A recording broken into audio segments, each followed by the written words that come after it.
Hello everyone, welcome to Learn Vectors. In this session, we are going to start with the chapter of probability distribution. Now, you have already learned about probability. You know how to find the probability of any event. Now here, in this chapter, you will be learning about probability distribution of a random variable. Now, in this chapter, you will be learning about what is a random variable, then types of random variable. Now, in types of random variable, there are total two types. That is, one is the discrete random variable and the other one is the continuous random variable. Now, under discrete random variable and continuous random variable, you will be learning about the probability mass function, probability density function, how to find the mean and variance, and cumulative distribution function. You will be learning about all of them. So let's first start with the random variable. What is a random variable? Now, random variable is a real valued function whose domain is the sample space of a random experiment. Now what I mean by this? This was the definition of a random variable. Now, this definition tells us that a random variable is a real valued function. That means you'll always be getting a real number, that is a real value. So let's take an example for understanding what is a random variable. Suppose you are having a random experiment, any random experiment, say a coin is tossed for 3 times. A coin is tossed for 3 times. Now here, as we can see that a coin is tossed for 3 times, this is a random experiment. So its sample space for this will be, as we are tossing the coin for 3 times, that means you can get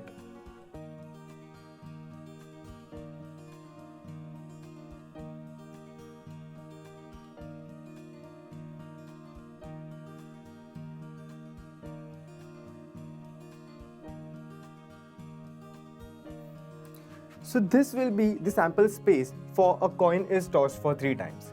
Now, let's introduce a random variable, say x. Say x is your random variable and it is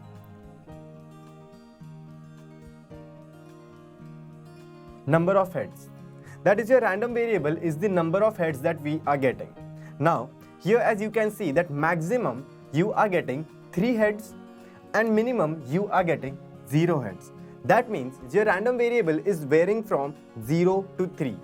So let's say, as your x is the number of heads, that means when you are having no head, that is 0 heads, that means your x is equal to 0. Number of heads, and if we are not having any single head, that means the value of x will be 0. If you are having 1 head,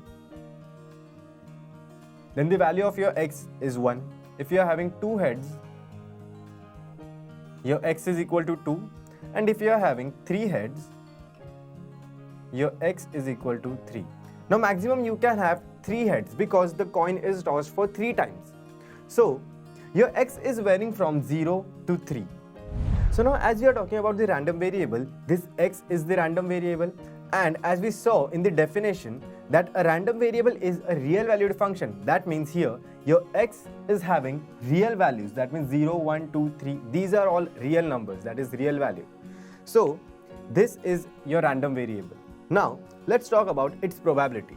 Now if I'm talking about when my x is equal to 0, that means when I'm having no heads, that means I'll be having only this event, that means I am having no heads, because you can see that in all the other cases you are having at least 1 head. Now if I'm talking about when x is equal to 1, so at that time I'll be having my x is equal to 1, that means when I am having just 1 head. Now where I can see that I am having only 1 head, so I can see that here TTH we are having just 1 head, then THT and HTT. So here we are having 1 head. Now this was for x equal to 1. Now when I'm talking about when my x is equal to 2, that means I'm having 2 heads. So wherever I can see that I'm having 2 heads, I'll be writing those elements over here. So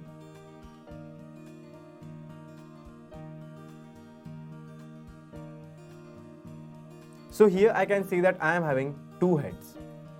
And when I'm talking about when x is equal to 3, that means I am having 3 heads. So here I'll be having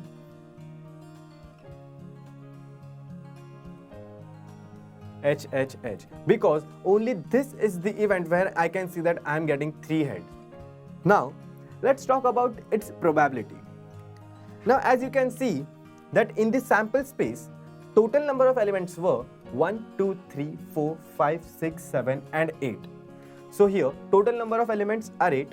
Now here as I can see that I am talking about the probability when x is equal to 0. So the way of writing it is probability, that is P, of when x is equal to 0. That means P of x equal to 0. Now its probability will be total number of elements in the sample space are 8. So in the denominator I'll be writing 8. And the number of elements in this, that is when x is equal to 0, it is only 1. This is only one element. So I'll be writing here 1. So this is the probability of getting 0 heads. That means 1 by 8. Now, similarly, I can find the probability for when my x is equal to 1. Same, that is total number of elements in the sample space are 8. And the number of elements when my x is equal to 1, I am having 1, 2 and 3. So there are total 3 elements. So here I will be writing 3. So the probability of when x is equal to 1 will be 3 by 8. Similarly, I can find P of when x is equal to 2. So here I can see that I am having 3 elements and total number of elements in this sample space are 8. So here also I will be having 3 by 8. The probability will be 3 by 8. And here P of when x is equal to 3, that is probability of getting 3 heads, will be, I am having just one element over here and the total number of elements in the sample space are 8. Therefore, I will be writing 1 by 8. So the probability for x equal to 0 is 1 by 8. X equal to 1 is 3 by 8. Probability for x equal to 2 will be 3 by 8. And probability of x equal to 3 will be 1 by 8. Now, this is how you can find the probabilities. Now, to check whether if these values are correct or not, what you should be doing is add all these values and check whether the value you are getting is equal to 1 or not, because the probability for success and failure, the summation of probability for success and failure is always equal to 1. So if I can see that if the addition of all these probabilities is equal to 1, that means all these values are correct. And if you are not getting the value equal to 1, that means you have made some mistake and you need to recheck your answer. So let's check if the summation of all these values is equal to 1 or not. So denominator is 8. So here I am getting 8 in the denominator. Then 1 plus 3 is 4, 4 plus 3 is 7 and 7 plus 1 is 8. That is, here also I am having 8. So 8 by 8 is equal to 1. That means after adding all these numbers, I am getting the value 1. So these numbers are correct, these values are correct. So this is how you should be finding the probability for any random event. Now, these are the probabilities, but we are talking about the probability distribution. So how to find the probability distribution of any random variable? So for that, what you should be doing is, write here x, that is your random variable, and below that, write p of x, that means probability for that particular random variable. Next, how much your x is varying. My x is varying from 0 to 3. So write it like this, 0, 1, 2 and 3. You can write it in the descending order as well as in the ascending order as well. So below this, you will be writing when your x is equal to 0, probability that you are getting is when your x is equal to 0, p of x equal to 0 is 1 by 8. So here you will be writing 1 by 8. Similarly, when your x is equal to 1, that means when your x is equal to 1, the value of p that you are getting is 3 by 8. So here you will be writing 3 by 8. Similarly, when your x is equal to 2, that means p of x equal to 2, you are getting 3 by 8 here also. So here also you will be writing 3 by 8. And when your x is equal to 3, that means the value of p of when your x is equal to 3, you are getting 1 by 8. So here you will be writing 1 by 8. Now, just make some columns and rows.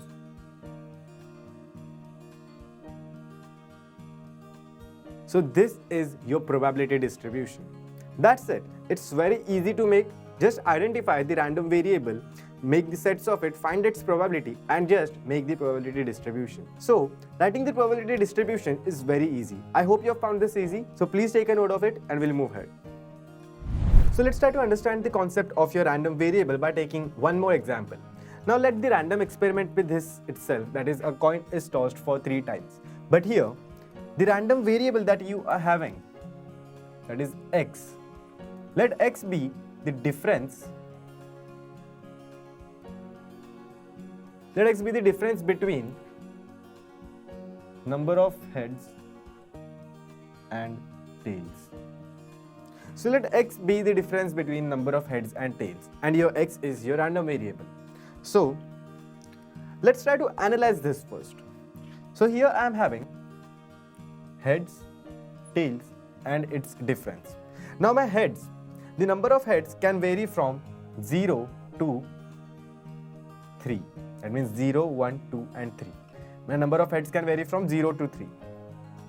Similarly, the number of tails will vary from, when the number of heads I am getting is 0, that means my tails are 3. When I am having 1 head, that means my tails are 2, that is number of tails are 2. When I am having 2 heads, that means number of tails will be 1. And when I am having 3 heads, that means number of tails will be 0. Because I am tossing the coin for 3 times. So let's find out the difference between the number of heads and number of tails. So here 0 and 3, difference is 3. Here you won't be writing minus 3 because we are just talking about the difference between number of heads and number of tails. So 0 and 3, the difference is 3. Similarly, 1 and 2, the difference will be 1. 2 and 1, here also the difference is 1. And 3 and 0, here the difference is 3. That means the elements where the difference you are getting is 3 and the elements where you can see the difference is 1, you can write these elements together, that means the difference is 3 where, and you can write these elements together, that means where you are getting the difference 1. So let's try to write it.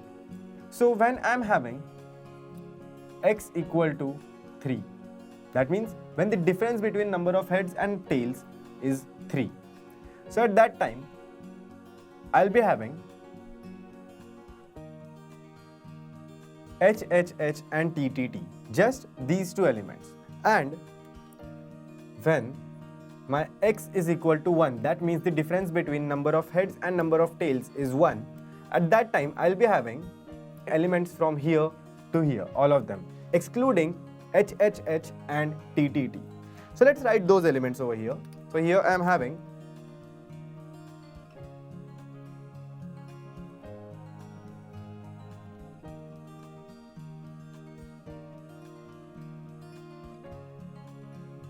So here I got these elements. Now let's find the probabilities. So probability when my x is equal to 3, that means P of when x is equal to 3. So here I'll be getting number of elements in the sample space is 8. So in the denominator I'll be having 8. And the number of elements over here, that means when your x is equal to 3, you can see that the number of elements over here are 2. That means this element and this element. So here you will be writing 2. So the probability for when x is equal to 3, it is 2 by 8. Similarly, probability when your x is equal to 1. Total number of elements in the sample space are 8. And total number of elements over here are 1, 2, 3, 4, 5 and 6. So here you are having 6 elements. So you will be writing 6 in the numerator. That is 6 upon 8 is the probability when x is equal to 1. Now you have found the probabilities. So now it's time to directly find the probability distribution. So probability distribution, we'll be making it as first write x and p of x below it. Then your x, the values of your x are 3 and 1. So 3 and 1. Now let's write the probabilities. When your x is equal to 3, the probability you are getting is 2 by 8. So here you will be writing 2 by 8. And when your x is equal to 1, the probability you are getting is 6 by 8. So here you will be writing 6 by 8 below 1. Now just make the rows and columns over here.